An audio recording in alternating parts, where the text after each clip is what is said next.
September మాసంలో వృషభ రాశి జాతకులకు, వృషభ రాశిలో జన్మించినటువంటి వారికి గోచార ఫలితాలు ఎలా ఉన్నాయో తెలుసుకుందాం. అయితే ఈ సెప్టెంబర్ మాసంలో గ్రహాలు, ముఖ్యమైనటువంటి 8 గ్రహాలు ఏ స్థానాలలో సంచరిస్తున్నాయి, గోచార రీత్యా వాటి యొక్క ప్రభావం ఎలా ఉండబోతుంది అనే విషయాన్ని మనం చూసినట్టయితే, సూర్యుడు చతుర్థ పంచమ స్థానాలలో సంచరిస్తున్నాడు, ప్రతికూలంగా ఉన్నాడు. ఇక అంగారకుడు, కుజుడు పంచమ షష్ఠమ స్థానాలలో సంచరిస్తున్నాడు. పంచమ స్థానంలో 13వ తారీఖు వరకు ప్రతికూలంగా ఉన్నాడు. తదనంతరము షష్ఠమ స్థానంలో ప్రవేశిస్తున్నాడు గనుక 13వ తారీఖు నుండి కుజుడి యొక్క అనుకూలత బాగా ఉంది వృషభ రాశి వారికి. ఇక బుధుడు చతుర్థ పంచమ స్థానాలలో సంచరిస్తున్నాడు. చతుర్థ స్థానం అనుకూలిస్తుంది, పంచమ స్థానం సామాన్యంగా ఉంటుంది. గురువు 2వ స్థానంలో సంచరిస్తున్నాడు. గురు భగవానుడి యొక్క అనుకూలత వృషభ రాశి వారికి ఉంది. 2వ స్థానం ధనస్థానం, వాక్స్థానము, కుటుంబ స్థానము, ఇలాంటి ప్రభావాన్ని చూపించేటువంటి స్థానం లోపల గురు భగవానుడి యొక్క అనుకూలత వృషభ రాశి వారికి ఉంది. గురువు యొక్క అనుకూలత మూలకంగా మీ మాటకు పలుకుబడి పెరుగుతూ ఉంది. సమాజంలో మాట మీద నిలబడతారు. తద్వారా మీ పనితనానికి గుర్తింపు లభిస్తుంది. గురు భగవానుడి యొక్క అనుకూలత ఉంది. ఇక శుక్రుడు కూడాను 3వ స్థానంలో సంచరిస్తున్నాడు.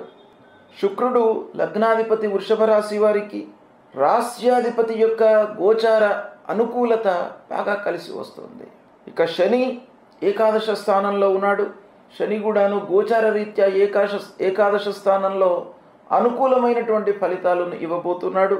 రాహువు దశమ స్థానంలో ఉన్నాడు, ప్రతికూలంగా ఉన్నాడు. కేతువు అర్ధాష్టమ స్థానంలో ఉన్నాడు, ప్రతికూలంగా ఉన్నాడు. ఈ విధంగా గ్రహస్థితిని మనము ఓవరాల్గా చూసినట్టయితే, ప్రధానమైనటువంటి గ్రహాల యొక్క స్థితి గురువు, శనైశ్చరుడు అనుకూలంగా ఉన్నారు.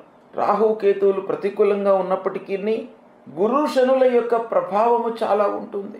కనుక ఈ 2 గ్రహాల యొక్క అనుకూలత మూలకంగా చాలా పనులు మీకు కలిసి వచ్చే అవకాశాలు ఉన్నాయి. ఓవరాల్గా మనం చూసినట్టయితే వృషభ రాశి వారికి గ్రహస్థితి సంతృప్తికరంగా ఉంది. ఈ గ్రహస్థితి మూలకంగా ఎలాంటి ఫలితాలు ఉంటాయి అనే విషయాన్ని మనం చూసినట్టయితే, ఒక్కొక్క గ్రహ మూలకంగా కొన్ని ఫలితాలు ఉంటాయి. వాటి యొక్క కారకత్వాలు, వాళ్ళు ఉన్నటువంటి స్థానాలు, గ్రహాల యొక్క వీక్షణ, వీటన్నిటి యొక్క ప్రభావం ఇండైరెక్ట్గా ఉంటుంది. తద్వారా ఫలితం అనేటువంటిది ఉంటుంది. కాబట్టి క్రోడీకరించి మనం చూసినట్టయితే కుటుంబ వాతావరణము మీకు బాగా అనుకూలిస్తుంది. భార్య, పిల్లలు, కుటుంబ సభ్యులు, పెద్దలు అందరూ కూడాను మీకు ఒక అనుకూలమైనటువంటి సలహాలు, సూచనలు ఇవ్వడం మూలకంగా మీ లోపల ఆత్మవిశ్వాసం బాగా పెరుగుతుంది. ఆత్మవిశ్వాసం మూలకంగా మీరు చాలా పనుల లోపల నిమగ్నమై చేసేటువంటి అవకాశం కూడాను బాగా ఉంది. ఇక పిల్లల విషయంలో మీరు చాలా మంచి నిర్ణయాలు తీసుకుంటారు. సమయానుకూల నిర్ణయాలతో సత్ఫలితాలను పొందేటువంటి అవకాశాలు బాగా ఉన్నాయి. నిర్ణయాలు సమయానుకూలంగా తీసుకోవడం అనేది చాలా ముఖ్యమైనటువంటి విషయం. అది మీరు ఈ సమయంలో చేస్తారు. ఇక విద్యార్థుల విషయం చూసినట్టయితే, ఈ వృషభ రాశిలో జన్మించినటువంటి విద్యార్థులు చదువులో బాగా రాణిస్తారు. ఉత్తమమైనటువంటి ఫలితాలను పొందుతారు. మంచి మార్కులతో ఉత్తీర్ణులవుతారు. మంచి సంస్థలలో చేరేటువంటి అవకాశాలు ఉన్నాయి. ధనస్థానంలో బృహస్పతి సంచరిస్తున్నాడు కనుక చదువులో రాణిస్తారు. చదువు పూర్తయినటువంటి వాళ్లకు ఉద్యోగం కూడాను లభించేటువంటి అవకాశం బాగా కనబడుతుంది. ఉద్యోగ మార్గాలను మీరు అన్వేషిస్తారు, అందులో మీరు సఫలీకృతులవుతారు. ఇక ఉద్యోగస్తులకు ఆఫీసులో ఆల్రెడీ ఉద్యోగం చేస్తున్నటువంటి వారి విషయం మనం చూసినట్టయితే, ఆఫీసులో మీకు అనుకూలత ఉంటుంది. తోటి ఉద్యోగులతో చిన్న చిన్న వైషమ్యాలు ఉన్నప్పటికీ అధికారుల యొక్క ఆదరణ మీకు బాగా లభిస్తుంది. అది చాలా ముఖ్యమైనటువంటి విషయం. అధికారులు మీ వైపు ఉన్నట్టయితే మీరు అద్భుతాలను సృష్టించేటువంటి అవకాశాలు ఉన్నాయి. మీకు ఉన్నటువంటి నైపుణ్యాన్ని కొంత మీరు పెట్టుబడిగా పెట్టినట్టయితే అధికారుల అండతో మీరు సత్ఫలితాలను పొందే అవకాశాలు ఉన్నాయి. పనితనానికి ముఖ్యంగా గుర్తింపు లభిస్తుంది. ఈ మాసం ప్రారంభంలో వివాదాలకు కొంత దూరంగా ఉండడం మంచిది. మాసం ప్రారంభంలో అంటే సెప్టెంబర్ ప్రారంభంలో కొంత వివాదాలు తలెత్తేటువంటి అవకాశాలు ఉన్నాయి. స్నేహితుల మధ్యన కానివ్వండి, మీకు క్లోజ్గా ఎవరైతే మూవ్ అవుతున్నారో వాళ్లతో కొంత వివాదాలు, ఇబ్బందులు తలెత్తేటువంటి అవకాశాలు ఉన్నాయి. కనుక మీరు వివాదాలలోకి, కలహాలలోకి వెళ్లకుండా మీరు దూరంగా ఉండడం చాలా మంచిది. అయితే మళ్ళీ మాసాంతంలో మట్టుకు బంధువర్గంతో, దగ్గరి వారితో, అందరితో కూడాను సహకారం లభిస్తుంది. 13వ తారీఖు వరకు కొంత జాగ్రత్తలు తీసుకున్నట్టయితే దాని తర్వాత మీకు స్నేహితుల మూలకంగా బాగా అనుకూలమైనటువంటి వాతావరణం కనబడుతుంది. వాహనం కొనుగోలు చేస్తారు. ప్రయాణాల మూలకంగా కొంత అలసట గోచరిస్తుంది. ప్రారంభించినటువంటి పనులు సకాలంలో పూర్తి అవుతాయి. ఇది చాలా సంతృప్తిని ఇచ్చేటువంటి అంశం. ప్రారంభించినటువంటి పని నిరాటంకంగా సంతృప్తిగా పూర్తయినట్టయితే అందులో ఉన్నటువంటి సంతృప్తి చాలా గొప్పది. కాబట్టి అలాంటిది ఈ మాసంలో మీకు కలిగేటువంటి అవకాశాలు ఉన్నాయి. తద్వారా మీరు చేపట్టినటువంటి పనుల మూలకంగా డబ్బు కూడాను మీకు వచ్చేటువంటి అవకాశాలు ఉన్నాయి. సత్ఫలితాలను పొందుతారు. నలుగురిలో, ముఖ్యంగా సమాజంలో, ఫ్రెండ్ సర్కిల్లో, బంధువర్గంలో అందరి లోపల కూడాను మిమ్మల్ని ఒక ఉన్నతమైనటువంటి వ్యక్తిత్వం కలిగినటువంటి ఒక మనిషిగా అందరూ చూస్తూ ఉంటారు. తద్వారా మీకు గౌరవ మర్యాదలు లభిస్తాయి. తద్వారా మీకు పనులు పూర్తయ్యేటువంటి అవకాశాలు బాగా ఉన్నాయి. మొత్తానికి ఈ నెలలో మీకు గౌరవ మర్యాదల మూలకంగా, మీరు సంపాదించినటువంటి పనితనం మూలకంగా వచ్చినటువంటి గుర్తింపు తద్వారా మీకు బాగా కలిసి వస్తుంది. కొత్త పనులు ప్రారంభించేటువంటి అవకాశాలు ఉన్నాయి. ముఖ్యమైనటువంటి గ్రహాలు గురు, శని. ఈ 2 గ్రహాలు కూడాను గోచార రీత్యా మీకు మంచి స్థానంలో సంచరిస్తున్నారు కనుక కొత్త పనులు ప్రారంభిస్తారు. అందులో మీరు సక్సెస్ అవుతారు. పనులు ప్రారంభించాలి అనేటువంటి ఉత్సుకత కూడాను మీకు మనస్సు లోపల నుండి వస్తూ ఉంటుంది. కొత్త పనులపై పెట్టుబడులు పెడతారు. ఆ పనులపై మీరు 100% మనస్సు నిలిపి పనులు చేస్తారు. ఇక భార్య పిల్లలతో సంతృప్తిగా ఉంటారు. కుటుంబ పెద్దల యొక్క సహాయ సహకారాలు బాగా తీసుకుంటారు. తద్వారా మీకు బాగా కలిసి వస్తుంది. ఇక రాజకీయంలో ఉన్నటువంటి వారికి కొంత ఒడిదుడుకులు, కొంత ఇబ్బందులు కనబడుతున్నాయి.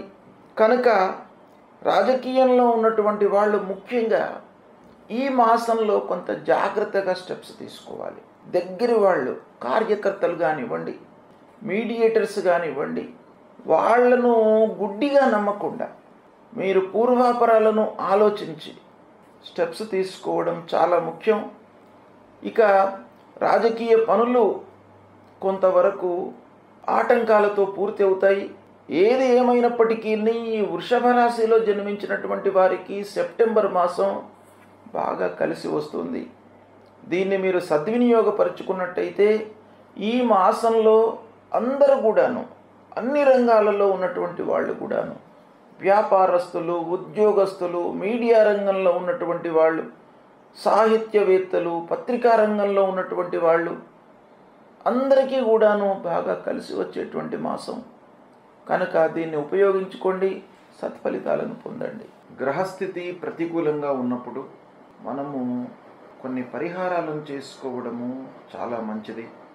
ఈ పరిహారాలు అనంటే వ్యక్తిగతంగా కొన్ని మనం చేసుకోవడము, కొన్ని కార్యక్రమాలు, జపాలు, హోమాలు, తర్పణాలు ఇవి చేయడము రెండవ విధి. మొదటి కర్తవ్యము మనం చేసుకోవడం చాలా ముఖ్యమైనటువంటిది. రాశిపరంగా లేదా వ్యక్తిగత జాతకంలో గ్రహస్థితి ప్రతికూలంగా ఉన్నప్పుడు, ఏ గ్రహాలు ప్రతికూలంగా ఉన్నప్పుడు ఏం చేసుకోవాలి అనేటువంటి విషయాన్ని మీకు తెలియజేస్తాను.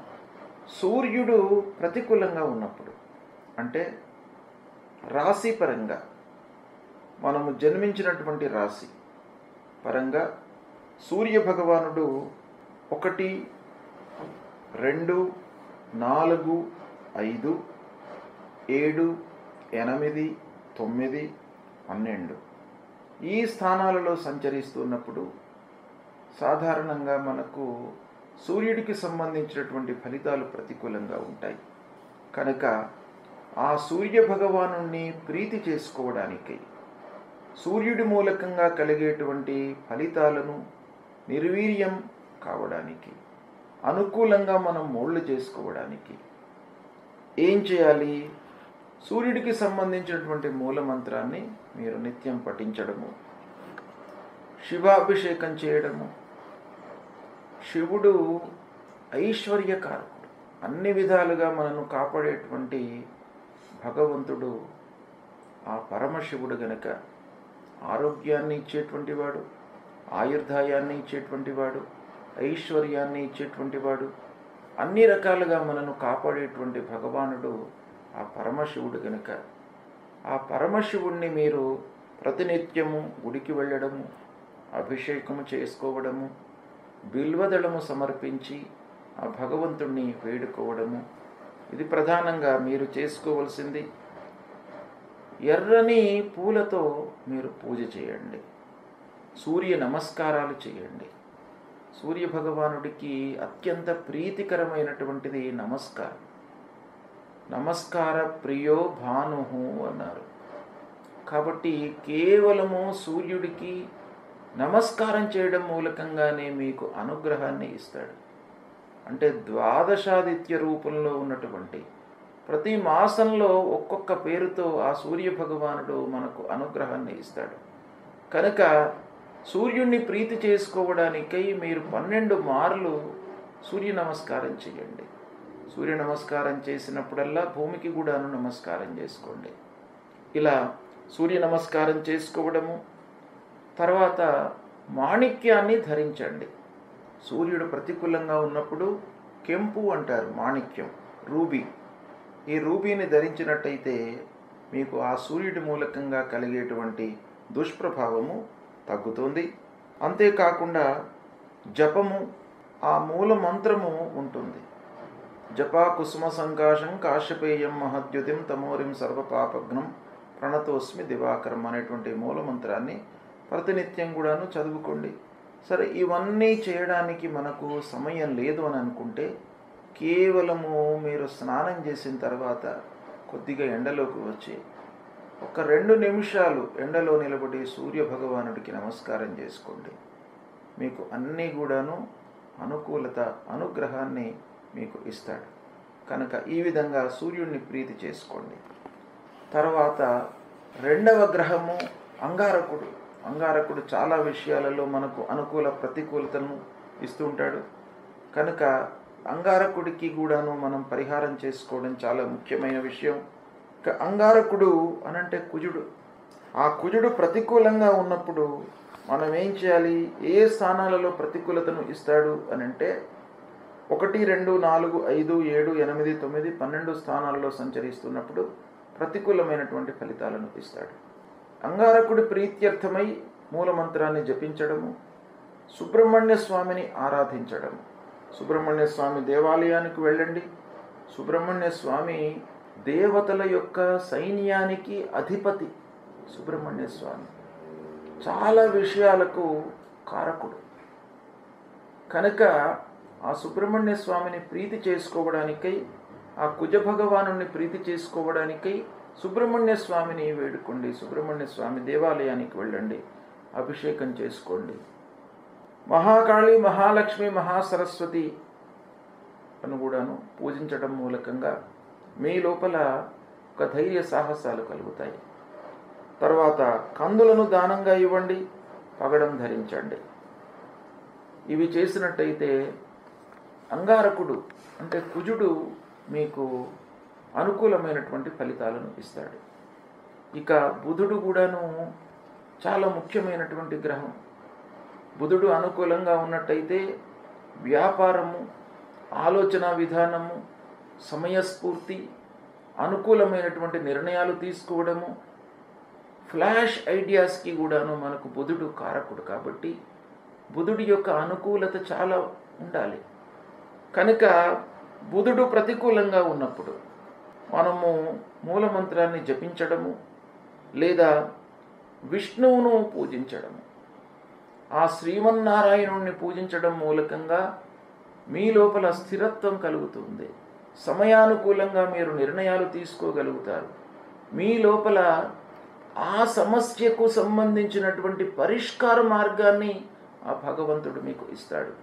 కాబట్టి విష్ణువును పూజించండి, విష్ణు సహస్రనామాలు పఠించండి, పచ్చటి పూలతో పూజించండి, పెసళ్ళు దానం ఇవ్వండి, తర్వాత మూలమంత్రాన్ని నిత్యం కూడాను పఠించండి. ఇవి చేయడం మూలకంగా మీకు బుధుడు అనుకూలిస్తాడు, అనుకూలమైనటువంటి ఫలితాలను ఇస్తాడు. ఇక ముఖ్యమైనటువంటి గ్రహము, చాలా విషయాలలో ప్రభావాన్ని చూపించేటువంటి గ్రహము గురుగ్రహము. ఈ గురువు అనుకూలంగా ఉన్నట్టయితే అద్భుతాలు జరుగుతాయి, ప్రతికూలంగా ఉన్నట్టయితే మీకు ఆలస్యము, ఆటంకాలు, సమయానికి కాకపోవడము, మధ్యలో వదిలిపెట్టడము, ఇలాంటివి ఎన్నెన్నో మీకు ఇబ్బందులకు కారకుడు గురువు. కాబట్టి ఆ గురువు ప్రీతి కొరకై, గురువును ప్రీతి చేసుకోవడానికై మూలమంత్రాన్ని పఠించండి. దేవానాంచ ఋషీణాంచ గురుం కాంచన సన్నిభం వందనీయం త్రిలోకానం తం నమామి బృహస్పతి అనేటువంటి మూలమంత్రాన్ని పఠించండి. తర్వాత సద్గురువులను సందర్శించుకోండి, ఆధ్యాత్మికవేత్తలతో మాట్లాడండి, దైవిక కార్యక్రమాలలో పాల్గొనండి, సమాజానికి హితము చేసేటువంటి పనులను చేయండి. నలుగురికి దానం చేయడము, అన్నదానం చేయడము, వస్త్రదానం చేయడము, విద్యాదానం చేయడము, ఇలాంటివి మీరు చేసినట్టయితే ఆ గురువు ప్రీతి చెంది మీకు అనుగ్రహాన్ని కలిగిస్తాడు. దక్షిణామూర్తిని పూజించండి, దత్తాత్రేయ స్వామిని కొలవండి, పసుపువచ్చ వస్త్రంలో, పచ్చటి వస్త్రంలో శనిగలు ఉంచి దానమివ్వండి, కనక పుష్యరాగాన్ని ధరించండి. ఈ విధంగా చేసినట్టయితే గురు భగవానుడు ప్రీతి చెందుతాడు. ముఖ్యంగా గురువును ప్రీతి చేసుకోవడానికై సద్గురువులను సందర్శించడము, మాతాపితృవులను సేవించడము, ఇవి చాలా ముఖ్యమైనటువంటివి. తల్లిదండ్రులను మీరు సేవించండి, గురు భగవానుడి యొక్క అనుగ్రహం మీకు లభిస్తుంది. సద్గురువులను, ఆధ్యాత్మికవేత్తలను, సమాజం కొరకే వాళ్ళ జీవితాన్ని అంకితం చేసినటువంటి మహానుభావులు ఉంటారు, వాళ్ళను దర్శించుకోండి. వాళ్ళ మూలకంగా మీకు ఆ గురువు యొక్క అనుగ్రహం లభిస్తుంది. ఇక శుక్రుడు మనకు ఆనందాన్ని, సౌఖ్యాన్ని, కావలసినటువంటి వస్తువులను, వస్త్రాలను, ప్రశాంతతను ఇచ్చేటువంటి గ్రహము శుక్రగ్రహము. ఈ శుక్రగ్రహము మీకు ప్రతికూలంగా ఉన్నప్పుడు మూలమంత్రాన్ని జపించండి. పార్వతీదేవిని, లక్ష్మీ అమ్మవారిని కొలవండి. తెల్లటి పూలతో మీరు పూజించండి అమ్మవారిని. అమ్మవారు ప్రీతి చెంది మీకు కావలసినటువంటి అన్ని సదుపాయాలను కూడాను మీకు అనుగ్రహిస్తారు. తెల్లని వస్త్రము, తర్వాత బొబ్బర్లు, ఇవి దానంగా ఇవ్వండి. వజ్రాన్ని ధరించండి, మూలమంత్రాన్ని జపించండి. హేమకుంద మృళాలాభం దైత్యానాం పరమాం గురుం సర్వశాస్త్ర ప్రవక్తారం భార్గవం ప్రణమామ్యహం అనేటువంటి మూలమంత్రాన్ని ప్రతినిత్యం కూడాను చదువుకోండి. మీకు అనుగ్రహాన్ని పొందుతారు శుక్రుడి మూలకంగా. ఇక శనీశ్వరుడు చాలా విషయాలలో ప్రభావాన్ని చూపించేటువంటి గ్రహం. ఈ శని గ్రహము ఇండైరెక్ట్గా, డైరెక్ట్గా మనకు డబ్బుపై, ఆదాయంపై, ఖర్చుపై, మన శ్రమపై ప్రభావాన్ని చూపిస్తాడు. కాబట్టి ఈ శని ప్రతికూలంగా ఉన్నప్పుడు మూలమంత్రం తప్పకుండా మీరు జపించండి. నీలాంజన సమాభాసం రవిపుత్రం యమాగ్రజం ఛాయా మార్తాండ సంభూతం తం నమామి శనైశ్చరం. ఈ మూలమంత్రాన్ని జపిస్తూ శివుణ్ణి ఆరాధించండి, ఆ పరమశివుడికి అభిషేకం చేయండి, శని స్తోత్రాన్ని పఠించండి. శివ పూజ మూలకంగా మీకు అద్భుతాలు జరుగుతాయి.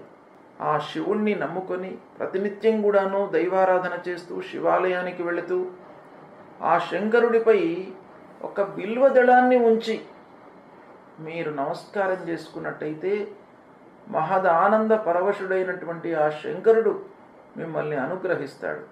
ఆ శని మూలకంగా కలిగేటువంటి దుష్ప్రభావం దూరం అవుతుంది.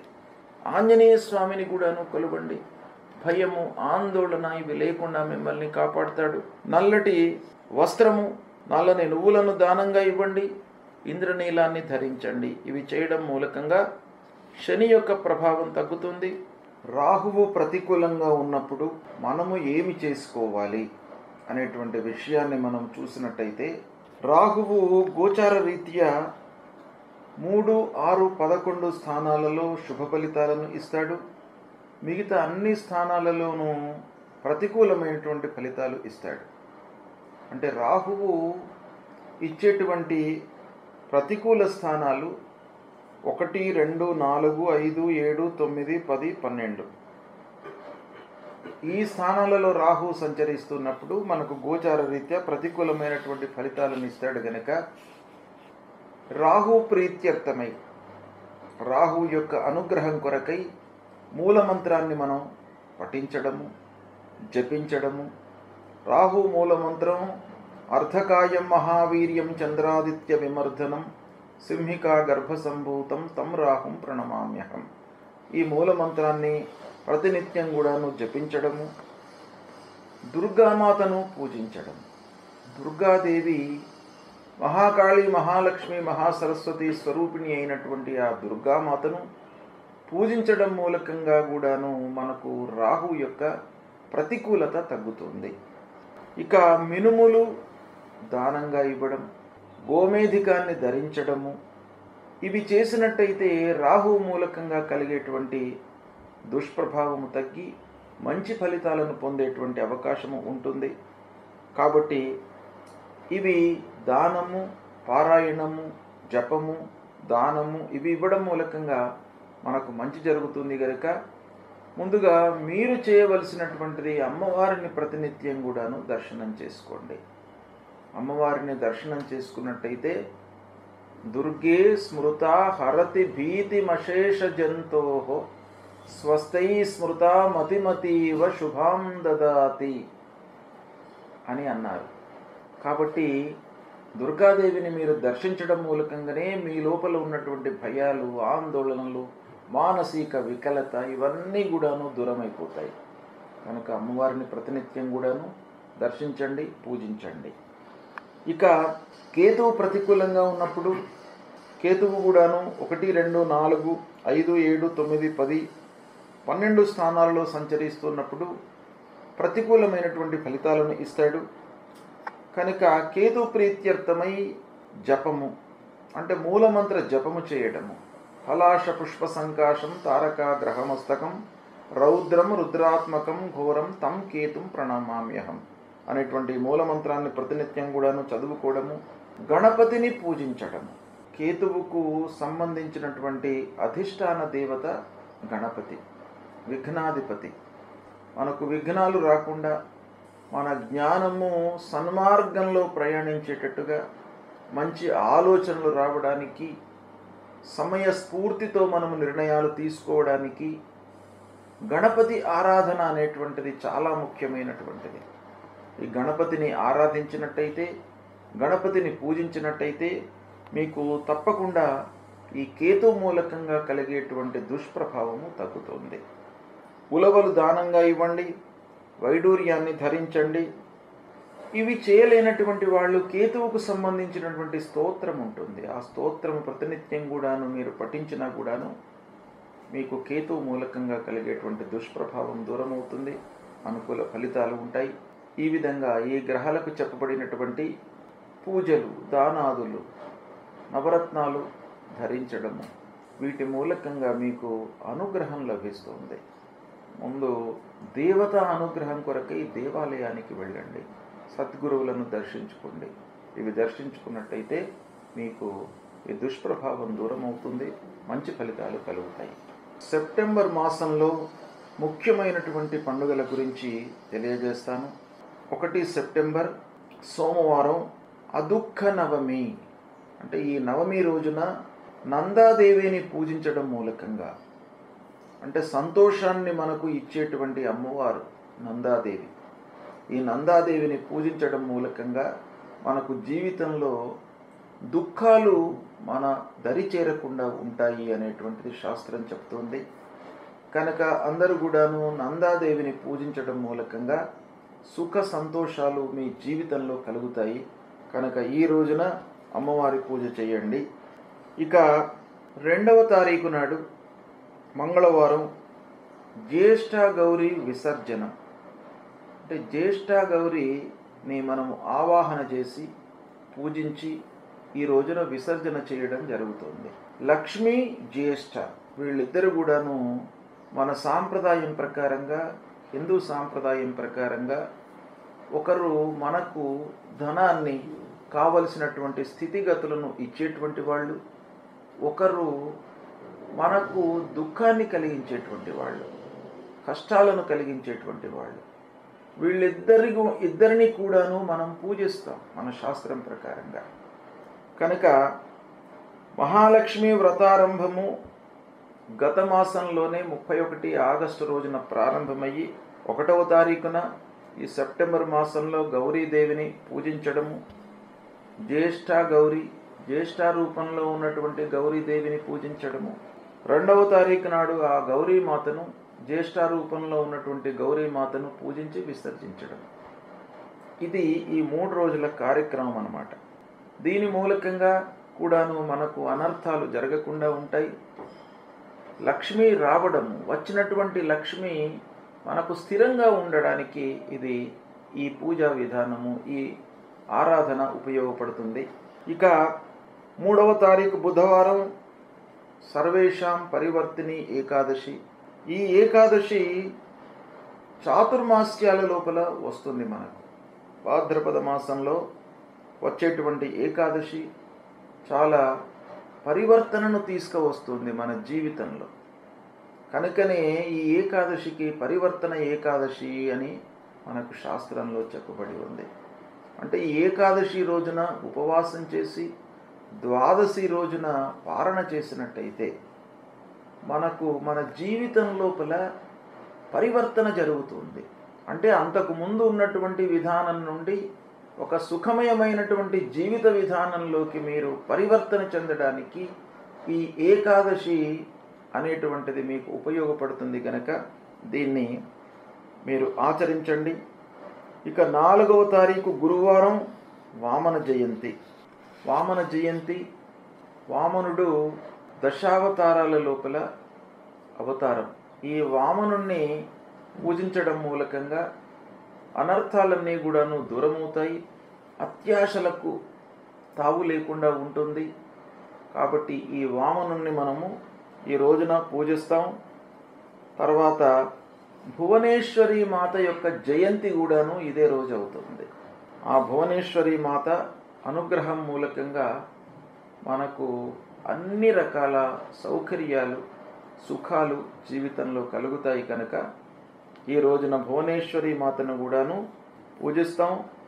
ఇదే రోజు నుండి చాతుర్మాస్య దీక్షను పాటిస్తున్నటువంటి వాళ్ళు క్షీరాన్ని, అంటే పాలను త్యజిస్తారు. ఈ రోజున దధి దానంగా ఇస్తారు, అంటే పెరుగు దానం చేసి క్షీరాన్ని వర్జిస్తారు. చాతుర్మాస్యాలలో ఒక్కొక్కటి వదిలిపెట్టి ఒకదాన్ని దానంగా ఇవ్వడం అనేటువంటిది మన శాస్త్రంలో ఉంది. ఇక 6వ తారీఖు శనివారం గణేష నిమజ్జనం.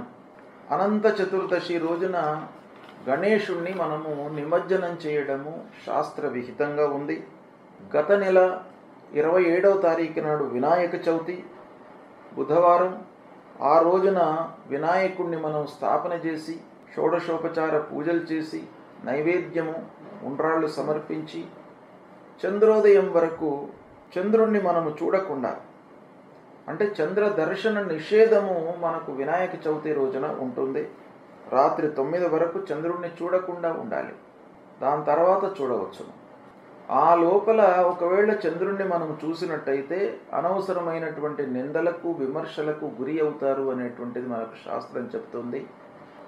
ఆ రోజున మనము స్థాపన చేసినటువంటి వినాయకుడిని ప్రతినిత్యం కూడాను షోడశోపచార పూజ చేసి నైవేద్యము సమర్పించి ఆ గణపతి విఘ్నరాజు యొక్క అనుగ్రహాన్ని పొంది మళ్ళీ గణేశుణ్ణి 6వ తారీఖు శనివారం రోజున నిమజ్జనం చేయడం అనేటువంటిది మన శాస్త్రంలో ఉంది. ఇది ప్రధానంగా అనంత చతుర్దశి రోజున గణేష నిమజ్జనం అనేటువంటిది మనం జరుపుతాం. అదే రోజున అనంత పద్మనాభ స్వామిని పూజిస్తాం. అనంత పద్మనాభ స్వామి యొక్క వ్రతము ఆ రోజున ఆచరిస్తాం. ఇక 7వ తారీఖు నాడు ఆదివారము చంద్రగ్రహణము ఉంది. ఖగ్రాస చంద్రగ్రహణం. ఈ గ్రహణము రాత్రి 9:57 నుండి రాత్రి 1:27 వరకు ఉంది. ఇది సంపూర్ణ చంద్రగ్రహణము. ఈ గ్రహణము ఏ రాసులలో వస్తుంది, ఎవరు ఆచరించాలి, ఎవరు చూడకూడదు, ఎవరు చూడాలి, ఈ గ్రహణానికి సంబంధించినటువంటి విధి విధానాలను మీకు తర్వాత నేను వివరంగా తెలియజేస్తాను. ఇక 8వ తారీఖు సోమవారం రోజున మహాలయ పక్షారంభం. దీన్ని పితృపక్షాలు ప్రారంభము అని అంటారు. అంటే మనను పెంచి పెద్ద చేసి మనకు జీవితాన్ని జన్మను ప్రసాదించినటువంటి తల్లిదండ్రులకు వారిని ఉద్దేశించి వాళ్ళు జన్మ మనకు ఇవ్వడం మూలకంగా మనము ఈ స్థితిలో ఉన్నాం కనుక తల్లిదండ్రులు జీవించి ఉన్నంత వరకు వాళ్లకు సపర్యలు చేస్తూ దేహత్యాగం చేసిన తర్వాత వాళ్ళ విషయమై తర్పణాలు, పిండ ప్రదానాలు, దానాదులు ఇవన్నీ కూడాను చేయడము ఈ మహాలయ పక్షం లోపల మనకు శాస్త్రం చెప్పింది గనక మహాలయ పక్షారంభము 8వ తారీఖు సోమవారం నాడు ప్రారంభమవుతుంది. ఇక 10వ తారీఖు బుధవారం సంకష్టహర చతుర్థి. అన్ని కష్టాలను దూరం చేసేటువంటి ఆ మహాగణాధిపతికి ఈ రోజున ఉపవాసము ఉండి రాత్రి 8:14 వరకు ఉపవాసాన్ని ఆచరించి తదనంతరము భోజనం చేయడం ద్వారా ఆ గణపతి సంతృప్తి చెంది మీకు కష్టాలు కలగకుండా చూస్తాడు, అనుగ్రహిస్తాడు. కనుక సంకష్టహర చతుర్థి వ్రతాన్ని ఆచరించండి. ఇక తరువాత మళ్ళీ ముఖ్యమైనటువంటి పండుగ 19వ తారీఖు శుక్రవారం మాస శివరాత్రి. ప్రతి మాసం లోపల కూడాను అమావాస్య కంటే ముందు పరమశివుడికి అత్యంత ప్రీతికరమైనటువంటి రోజు మహాశివరాత్రి. అందులో ప్రతి నెలకొక్కసారి వచ్చేటువంటిది మాస శివరాత్రి. ప్రతి మాసంలో అమావాస్య కంటే ముందు వస్తుంది కనుక మాస శివరాత్రి అన్నాం. మహాశివరాత్రి అనేది సంవత్సరానికి ఒక మారు వస్తుంది.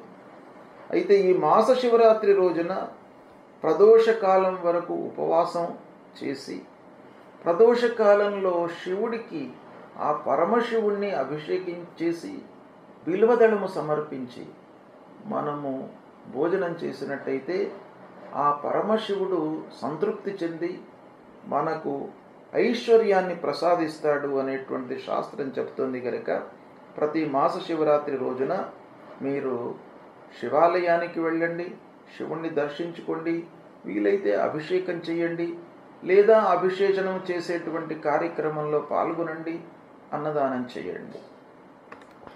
ఇక 20వ తారీఖు శనివారం మహాలయాంతర్గతంగా ఒక ప్రత్యేకమైనటువంటి దినం. ఎవరైతే అనూహ్యంగా యాక్సిడెంట్స్ లోపల ఎవరైతే గతిస్తారో వాళ్లను ఉద్దేశించి వాళ్ళ ప్రీత్యర్థమై చేసేటువంటి రోజు. అంటే వాళ్ళ ప్రీత్యర్థమై పిండ ప్రదానము, తర్పణాలు, శ్రాద్ధాదులు చేసేటువంటి దినం అన్నమాట. దీన్ని మనం ఏమంటాము?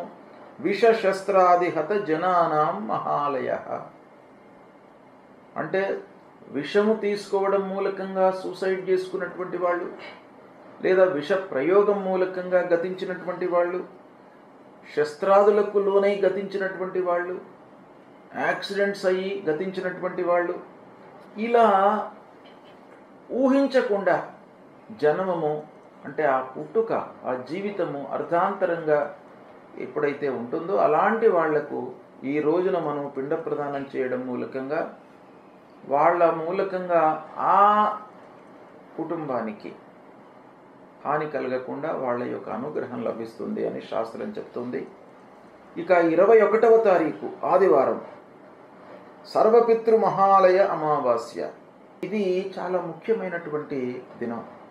మహాలయ అమావాస్య అంటాం. ప్రహతంలో మహాలయ అమావాస్య, సర్వపితృ మహాలయ అమావాస్య. అందరు పితృదేవతలకు మనము ఈ రోజున వాళ్లను ఉద్దేశించి వాళ్ళ పేర్లు ఉచ్చారణ చేసి తర్పణాలు చేయడము, పిండ ప్రదానాలు చేయడము, వాళ్ళ ప్రీత్యర్థమై అన్నదానాలు చేయడము, వస్త్రదానం చేయడము, వీటి మూలకంగా పితృదేవతలందరూ కూడాను సంతృప్తి చెంది మనను అనుగ్రహిస్తారు. ఆ అనుగ్రహం మూలకంగా వంశము వృద్ధి అవుతుంది. మళ్ళీ మన సంతానము కూడాను ఒక స్థితికి రావడానికి అవకాశము ఉంటుంది అనేటువంటిది శాస్త్రం చెప్తుంది. కాబట్టి సర్వపితృ మహాలయ అమావాస్య తల్లిదండ్రులు గతించినటువంటి వాళ్ళు ఈ రోజున వాళ్ళ ప్రీత్యర్థమై తప్పకుండా చేసుకోవాలి. ఇక 22 సెప్టెంబర్ సోమవారం నవరాత్రులు ప్రారంభమవుతాయి. దసరా నవరాత్రులు. ఈ రోజున శారద అమ్మవారికి కలుష స్థాపనతో ఈ నవరాత్రులు ప్రారంభమవుతాయి. ఇక ఇందులో భాగంగా నవరాత్రిలో భాగంగా 30వ తారీఖు మంగళవారం దుర్గాష్టమి, మహాష్టమి, కాళికాష్టమి. ఈ అమ్మవారికి మనం పూజలు చేసుకుంటాం ఈ మహాష్టమి రోజున. 1వ తారీఖు మళ్ళీ అక్టోబర్ వచ్చే మాసం 1వ తారీఖు నాడు మహర్నవమి, సరస్వతి పూజ, సువాసిని పూజ, ఆయుధ పూజ, ఇవన్నీ కూడాను మహర్నవమి రోజున చేసుకుంటాం.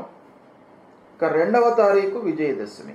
వచ్చే అక్టోబర్ మాసంలో 2వ తారీఖు విజయదశమి, దసరా పండుగ. ఈ రోజున అపరాజితాదేవి పూజ, తర్వాత సీమోల్లంఘనము అంటే ఉంటున్నటువంటి ఊరికి ఈశాన్య దిశలోకి వెళ్ళి అక్కడ శమీ వృక్షాన్ని పూజించడము, అపరాజితాదేవికి పూజించడము, నలుగురికి కలవడము, అందరి యొక్క పెద్దల అనుగ్రహము, ఆశీర్వచనాలు తీసుకోవడం ఈ పండుగ రోజున మనకు శాస్త్రం చెప్పింది. ఇలా ఇవి ముఖ్యమైనటువంటి పండుగలు ఈ సెప్టెంబర్ మాసంలో ఉన్నాయి. వీటిని ఆచరించినట్టయితే మనకు పండుగలు ఏదో కాకతాళీయంగా చెప్పినటువంటివి కావు.